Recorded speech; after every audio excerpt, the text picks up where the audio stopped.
అందరికీ నమస్కారమండి. కథల నేస్తానికి స్వాగతం. ఇప్పుడు మనం సి ఉమాదేవి గారు రచించిన పునరపి బాల్యం అనే చక్కని కథను విందామండి. ఈ కథ 2013 నవంబర్ 7న ఆంధ్రభూమి సచిత్ర వారపత్రికలో ప్రచురించబడింది. ఇక కథను మొదలు పెట్టేస్తున్నానండి. అమ్మాయి, ఈవేళ ఏం వండుతున్నావు? కూరగాయల బండి దగ్గర నిలబడి వంకాయలు పుచ్చులు లేకుండా చూసి కొనుక్కుంటున్న కోడలు మాధవిని కుతూహలంగా అడిగాడు చలపతి. ఏదో అడుగుతున్నట్టున్నారమ్మా పెద్దాయన, కూరల బండివాడు మాధవిని హెచ్చరించాడు. ఆయనకు పనేముంది? ఇదే పని, ఇవే ప్రశ్నలు. ఏం వండుతున్నావు, ఎప్పుడు పెడతావు అని. సరే, నువ్వు తూకం వెయ్యి. మళ్ళీ నాకు వంకాయలు వద్దు, అలర్జీ, దుంపలొద్దు, వాతం అంటూ నా ప్రాణం తీస్తాడు. పుదీనా కొత్తిమీర ఆకుకూరలలోంచి తొంగి చూస్తున్నాయి. పుదీనా పచ్చడి తలుచుకున్న చలపతికి నాలుక జివ్వుమంది. భార్య బతుకున్నప్పుడు తిండికి మొహం వాచింది లేదు. తనెప్పుడూ ఇది వండిపెట్టు అని అడిగింది లేదు. తనకేది ఇష్టమో తనే ముందుగా చేసి పెట్టేది. తినలేనని తన మారామే కాని నువ్వు కోరినవి నేను చేయలేనని ఏనాడూ విసుకోలేదు. ఆమె మరణంతో తాను కోల్పోయింది ఇల్లాలిని కాదు, తల్లిని అని అర్థమయ్యేసరికి చలపతిని వచ్చి వరించాయి శారీరక రుగ్మతలు. చేతుల వణుకు, పాదాల తడపాటు ఊతకర్రను హత్తుకున్నాయి. వేలకు పిలిచేవాళ్లు లేరు, పిలిచినా వండి పళ్ళెంలో పెట్టేవాళ్లు లేరు. ఇంకా ఎందుకు నాన్నా నీ ఈ భీష్మ ప్రతిజ్ఞలు? పైకి నవ్వినా మనసులో బాధపడుతూ అడిగాడు కొడుకు రాఘవ, చేతులు కాల్చుకుంటున్న తండ్రిని చూచి. నేను మీ అమ్మ ఒకరికి ఒకరే బతికాము. ఈ పల్లెను ఇల్లును వదిలి రాలేను. అయినా నీ ఉద్దేశమేమిటి? తనిక ఒంటరిగా బతకలేననుకుంటున్నాడేమో. చలపతికి పట్టుదల తారాజువల ఎగిసింది. అయితే ఒకరోజు ఆయన పట్టుదల కాస్త జారిపడ్డ సబ్బుపై నుండి జర్రున జారిపోయింది. సన్నగా విరిగిన చెయ్యి కట్టు కట్టించుకున్నా సహకరించకపోవడం ఒకవైపు, వంట పనికి అంతరాయంగా పరిగణించడం మరోవైపు. పంటి బిగున పట్టుదలను అదిమిపెట్టి కొడుకు వెంట నడిచాడు చలపతి. ఏదో వయసుడిగిన మనిషి, కాస్త 4 గింజలు ఎక్కువ ఉడుకుతాయి. తనకు కాస్త తోడుగా ఉంటాడనుకుంది కోడలు మాధవి. నీకు ముందుగా చెప్పకుండా నాన్నను పిలుచుకుని వచ్చేశాను. చెయ్యికి కట్టు సరిగా కట్టించాలి. ఆయనలా ఇబ్బంది పడుతుంటే ఊర్లో మన గురించి నలుగురు ఏమనుకుంటారు? నాకు ఇంతగా చెప్పాలా? మనమెప్పుడూ రమ్మన్నాము కదా. మనతో పాటు మామయ్య గారు కూడా ఉంటానంటే నాకేం శ్రమ? సంతోషంగా అంగీకరించింది మాధవి. అర్థం చేసుకునే భార్య అంటూ పొంగిపోయాడు రాఘవ. తనకు పనేముంటుంది? ఎంత తింటాడు, ఏం తింటాడు అని అనుకున్న మాధవికి తన మామగారు చిన్నపిల్లల కన్నా ఎక్కువగా తిండి కోసం మారం చేస్తున్నట్లుగా అనిపించసాగింది. ఆహారంలో రుచుల గురించే కాదు, ఆయనలో అడిగింది చేసి పెట్టాలన్న మొండితనం, ఆకలికి ఆగలేకపోవడం, కేకలు కూడా మోతాదుకు మించి ఉన్నాయనుకుంది. ఈ ధోరణికి అడ్డుకట్ట ఎలా వేయాలో తెలియక భర్తకు చెప్పాలనుకుంది. అపార్థాలొస్తాయని, ఇష్టం లేక వంకలు వెతుకుతున్నానని అనుకుంటాడనే భయం మరొకవైపు. ఇన్ని ఆలోచనల నడుమ వంట పని అంటే అయిష్టత ఏర్పడి క్రమంగా మామగారి పట్ల విముఖత ఓడల మరిలా మారింది. అమ్మాయి, నా ఫ్రెండు వచ్చాడు, కాస్త జ్యూసిస్తావా? త్వరగా లెక్క చూడు. కేకలు పెద్దవవుతున్నాయి. ఏదోలేమ్మా, పెద్దతను చూసి చూడనట్లు ఉండాలా అంటూ డబ్బు సరిచూసుకుని ఇవ్వాల్సిన చిల్లర కూరగాయలు మాధవికి అందించాడు. అందరూ మాకు చెప్పేవాళ్లే, పిల్ల చేష్టలతో నువ్వు వేగు, తెలుస్తుంది. అమ్మాయి మాధవి, జ్యూస్ అడిగానమ్మా. చలపతి గొంతులో అసహనం. వస్తున్నాను మామయ్య గారు అంటూ గబగబా కూరలు వంటింట్లో ఉంచి 2 గ్లాసులలో ఆరెంజ్ జ్యూస్ నింపి ఇచ్చింది. ఫ్రెండ్తో కబుర్లు, నవ్వులు, జోకులు జడివానులా కురుస్తూనే ఉన్నాయి. అమ్మాయి, కాసిని పల్లీ గింజలు పెడతావా? కబుర్లాడుకుంటూ తింటాం. ఈ మామయ్య ఎప్పుడేం అడుగుతాడో, ఇంట్లో ఉందో లేదో అనే ధ్యాస కూడా ఉండదు. లేదంటే నేను వెళ్ళి తెచ్చుకుంటానంటాడు. అది కష్టమే. తండ్రిని ఒక్కడిని ఎక్కడికి పంపడు. ఏమ్మా, లేవా? ఏమిటో, గుప్పెడు వేరుశనక్కాయలకు మొహం వాచిపోతున్నాం. పొలాల్లో కాయలు తవ్వినప్పుడు కాల్చుకుని అక్కడికక్కడి ఎన్ని తినేవాళ్ళం, ఎలా హరాయించుకునేవాళ్ళం. పిడికిడి గింజలకు పావురాలలాగా వెతుక్కోవాల్సి వస్తోంది. చలపతిలో కోరినవి దొరకలేదన్న నిస్పృహ. ఇటు చలపతి కొడుకు దగ్గరికి వచ్చి ఏడాది దాటుతోంది. అటు మాధవిలో చిరాకు, విసుగు, ఏడుపు రూపాన్ని సంతరించుకుంటున్నాయి. ఈ రోజైనా భర్తతో చెప్పి తాననుకుంటున్న పరిష్కారానికి ఒప్పించాలనుకుంది. కన్నీళ్ల స్థానంలో కళ్ళు కోపాన్ని కురిపిస్తున్నాయి. పచ్చడికి దాచి ఉంచిన గింజల డబ్బా టీపాయి మీద బలంగా తాకింది. కాసిని గింజలడిగిన పాపానికి విదిలించి పారేసినట్లు ఈ చోద్యమేమిటా అని తెల్లబోయారు స్నేహితులిద్దరూ. చిన్నబోయిన ముఖంతో ఉన్న చలపతి నాలుక గింజల కమ్మదనాన్ని మరింక ఆస్వాదించలేకపోయింది. వ్యవసాయం రాబడి నేటి వ్యవసాయానికి సాయం వరకే, పూర్తి బరువును దింపలేదు. చెయ్యి చాచి కొడుకును ఖర్చుల కోసం అడగలేడు. స్కూటర్ పెట్రోలుకే రాబడంతా తగలబడిపోతున్నట్లు బాధపడే కొడుకును నా స్నేహితులను ఆటోలో వెళ్ళి కలుసుకుంటాను అని అడిగే ధైర్యం లేకపోయింది. పోనీ స్కూటర్లో వదిలి రమ్మని అడిగి వారమంతా పనితో అలసిన కొడుకుకు దొరికిన ఆదివారాన్ని కబ్జా చేసినట్టుంటుంది అనే చింత ఒకవైపు. నగరములో విసిరేసినట్లున్న ఇండ్లను చేరుకోవాలంటే ఇంత దూరమా అనే దిగులు మరొక వైపు ఉన్నా స్నేహితుడిని కలుసుకోవాలన్న ఉత్సాహం చలపతిని తన ఆలోచన వైపు నడిపించింది. అనుకున్నదే తడవుగా ఎవరికీ నష్టం కష్టం కలగదనుకుని తాననుకున్న ప్రణాళికను రచించేశాడు. అయితే ఫలితం మరొకటయింది. మోచేతి కంటిన మట్టిని దులుపుకుంటూ భయం భయంగా చూడసాగాడు కొడుకు వైపు. నాతో చెప్పకూడదా నాన్న? తీసుకెళ్లేవాడినే. బస్సు ఎక్కలేవు కదా, ఎందుకెక్కావు? బస్సు ఎక్కలేరు మాస్టారు అని చెబుతూనే ఉన్నానండి, వినిపించుకుంటే కదా అంటూ చలపతి కొడుకుతో పాటు తాను చెయ్యందించాడు. ఫోను ద్వారా చలపతి పడిపోయాడన్న విషయాన్ని చేరవేసిన వ్యక్తి. కాస్త బ్యాలెన్స్ తప్పిందిలేరా, ఇలా జరుగుతుందనుకుంటానా? చిన్నప్పుడు తనను మందలించిన తండ్రి వైపు చూసినట్టుగా బిక్కుబిక్కుమంటూ చూశాడు కొడుకు వైపు. సరే పద, అవతల మాధవి కంగారు పడుతుంటుంది. ఇంతకీ ఇంటికి వెళ్దామా? మీ స్నేహితుడిని కలుస్తారా అడిగాడు రాఘవ. ఈ వేషంతోనా?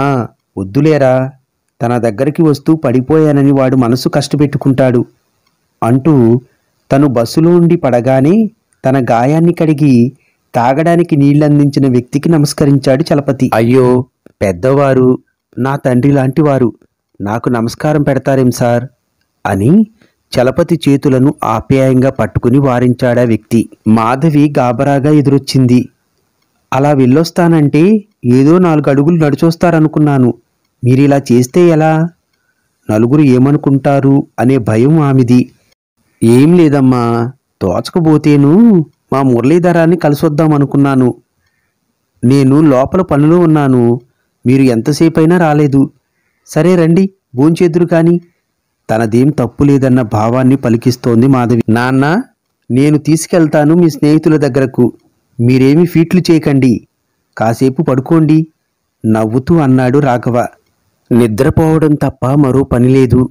పల్లెలో పొలానికి కలుపు తీయించడం, నీళ్లు పారించడం, విత్తనాలు వేయించడం, పచ్చదనానికి శ్రీకారం చుట్టడం. అందరినీ కలుపుకుని పోతూ పల్లెలో పొలం పనులు చేయిస్తుంటే చల్లని పైరిగాలికి తనే కాదు పొడమి తల్లి పులకరించేది.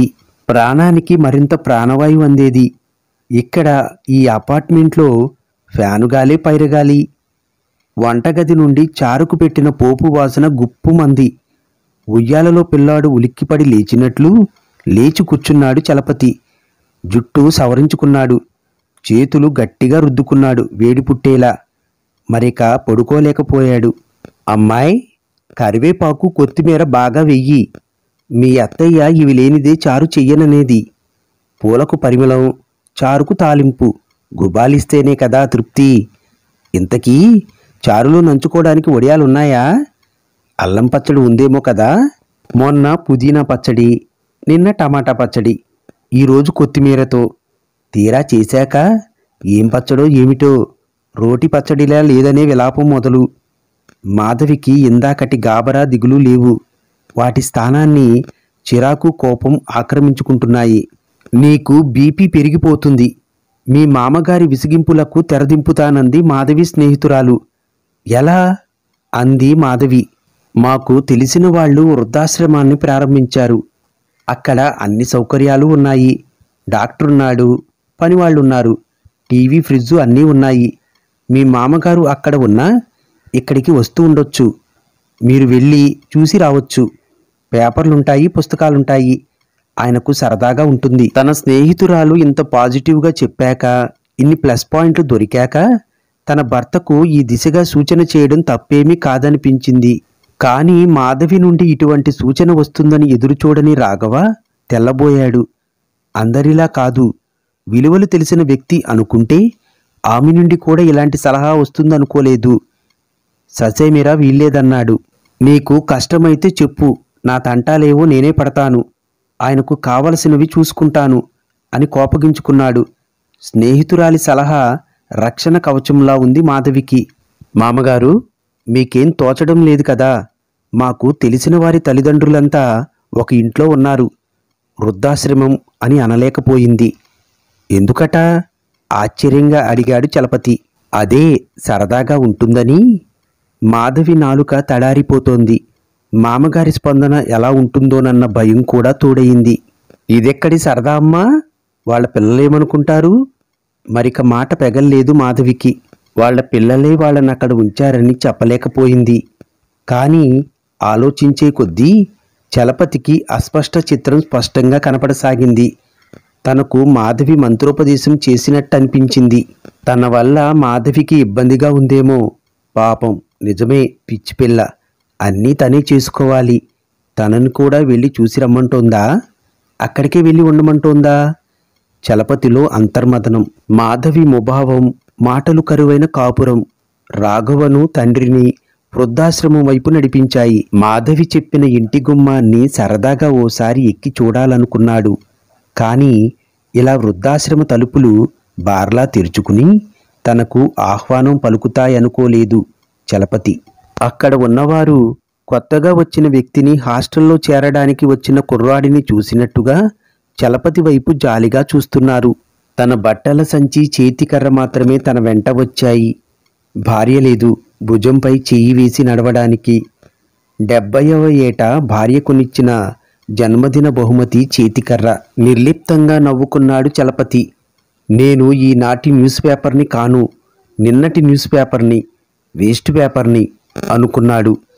అందరూ తన వంక చూస్తూ చిరునవ్వుతో తల పంకించడం ఓ కంట గమనిస్తూనే ఉన్నాడు. ఇదేం కొత్త కాదు, నువ్వేం కొత్తగా ఫీల్ అవ్వకు వేర్రి నాగన్న అనే అర్థం కూడా స్మరించింది చలపతికి. అల్లరి ఎక్కువైన కుర్రాడిని హాస్టల్లో వదిలితే బావురుమంటాడు. మానసిక స్థితి అదే. కానీ పెరిగిన వయసు చమర్చుతున్న గుండెను చిక్కపట్టుకుంది. నాన్నకు కాస్త కాలక్షేపం అవుతుందనుకుని తనను తాను సమాధానపరుచుకున్నాడు రాఘవ. మాధవి ఇక చిన్నబుచ్చుకోదన్న ఊరట మనసులో. మాధవికి ఇంట్లో మళ్ళీ కొత్త కాపురం మొదలు పెట్టినట్లుంది. తండ్రి మంచంపై పడుకుని పద్యాలు వల్లివేస్తున్నట్లే ఉంది. ఆ ప్రతిధ్వనులు నిశ్శబ్దాన్ని ఛేదించినట్లు అనిపించినా శూన్యం భయపెడుతున్నట్లుంది. పెళ్ళయి 4 ఏండ్లు గడిచినా పిల్లలు కలగని మాధవికి చిన్న కుర్రాడిలా మారం చేసే మామయ్య లేని లోటు నెల రోజులు కూడా గడవకముందే తెలిసి వస్తోంది. ఇల్లంతా బోసిపోయినట్లనిపించి అందులోంచి పుట్టిన శూన్యం మాధవి మనసంతా ఆక్రమించుకుని సన్నని వేదన మామయ్య గారిని చూసొస్తానండి, ఎలా ఉన్నారో అని పోరసాగింది భర్తను. నెలేగా అయింది. ఆయన ఉన్నప్పుడు గోల, లేకపోయినా గోలేనా? నవ్వాడు రాఘవ. సరేనండి, నాది గోలేలేండి, పదండి. అక్కడ ఆయనేం గోల చేస్తున్నాడో వంటవాడిని, మేనేజర్ను. మీకోసం మీ అబ్బాయి కోడలు వచ్చారు అని చెప్పగానే సంబరపడిపోలేదు చలపతి. నవ్వుకున్నాడంతే. ఏదో లోకానికి భయపడి పలకరించడానికి వచ్చారేమో అనుకుని నెమ్మదిగా కర్ర పట్టుకుని లేచి నిలబడి అడుగు ముందుకేయసాగాడు. చలపతికి శరీరం తూలుతున్నట్లనిపించింది. అయ్యో, పడిపోతారు మామయ్య అంటూ మాధవి, నానా జాగ్రత్త అంటూ రాఘవ పట్టుకున్నారు. మామయ్య, మీ బ్యాగ్ ఎక్కడా? ఎందుకు అంటూనే వేలితో గదివైపు చూపించాడు. బయటపడి ఉన్న ఆయన బట్టలన్నీ సంచిలోకి గబగబా తోసి, పదండి మామయ్య, మన ఇంటికి వెళ్దాం అంది భయం భయంగా. తన తండ్రిని ఈ స్థితికి తెచ్చిన తనపై భర్తకు ఎంత కోపమొచ్చిందో అని బెరుగ్గా చూసింది రాఘవ వైపు. వద్దమ్మా, నాకు ఇక్కడే బాగుంది. తను వాళ్ళని ఎంత ఇబ్బంది పెట్టాడో అనుకోవడానికి సిగ్గుపడుతున్నాడు చలపతి. భార్యపై తొంగి చూసిన విసుగుదలను అదుపులో పెట్టుకుంటూ, ఏమంటావు నాన్న అన్నట్టు చూశాడు రాఘవ. వద్దురా, నాకిక్కడే బాగుంది, నేనే వస్తాలేరా ఎప్పుడో ఒకప్పుడు, నాకిక వేరే షిఫ్టులొద్దు దృఢంగా పలికాడు చలపతి. కానీ మాధవి కన్నుల్లో నీరై కారుతున్న పశ్చాత్తాపం చూశాక తప్పించుకోవాలనుకున్న పట్టుదల సన్నగిలసాగింది చలపతిలో. అందరితో వెళ్ళొస్తానని చెప్పాడు సంతోషంగా. చేతికర్ర కోడలికి అందించి కొడుకు భుజంపై చేయి వేసి నడిచాడు. తనకై ఆటో పిలుస్తున్న కోడలి వంక ఆప్యాయంగా చూస్తూ, తను వచ్చిన రోజు ఉత్సుకత చూపిన ఎన్నో కళ్ళు బేలగా దీనంగా చూస్తుంటే చలపతికి మనసులో కలుక్కుమంది. తన కోడలిలో వచ్చిన మార్పు తానొక వేస్ట్ పేపరు అన్న నిరాశ నుండి తనను తప్పించింది. తనను వెంటాడుతున్న ఆ దీనత్వం నిండిన కళ్ళల్లోకి వెలుగులు నింపేలా మార్పు జరగాలి అని దేవుడిని మనసారా కోరుకున్నాడు. మార్పు జరగాల్సింది మనసులలో. వృద్ధాప్యం మరో బాల్యమే. ఈ విషయాన్ని విస్మరించిన మాధవి తండ్రి కొడుకులకు దూరం పెంచి తన తండ్రిలాగే వృద్ధుడైన మామయ్యకు ఖేదం కలిగించానే అని బాధపడసాగింది. అమ్మాయి, ఆ ఆశ్రమానికి వెళ్ళకముందు టమాటా ముక్కలు ఎండబెడుతుంటివే, పచ్చడి కలిపేశావా? అక్కడికి వెళ్ళాక వారానికే జిహ్వ చచ్చిపడిపోయిందంటే నమ్ము. సరే మరి, వంటయ్యేదాకా కాస్త టీ బిస్కెట్లు ఇస్తావా అంటూ పుత్రోత్సాహము తండ్రికి పద్యమందుకున్నాడు చలపతి. పునరపి బాల్యం అని నవ్వుకుంటూ టీ బిస్కెట్ల ప్లేటు అందించింది మాధవి. కథ సమాప్తం. మరిన్ని కొత్త కథల కొరకు ఈ ఛానల్ని తప్పకుండా సబ్స్క్రైబ్ చేయడం మాత్రం మర్చిపోకండి. ధన్యవాదములు.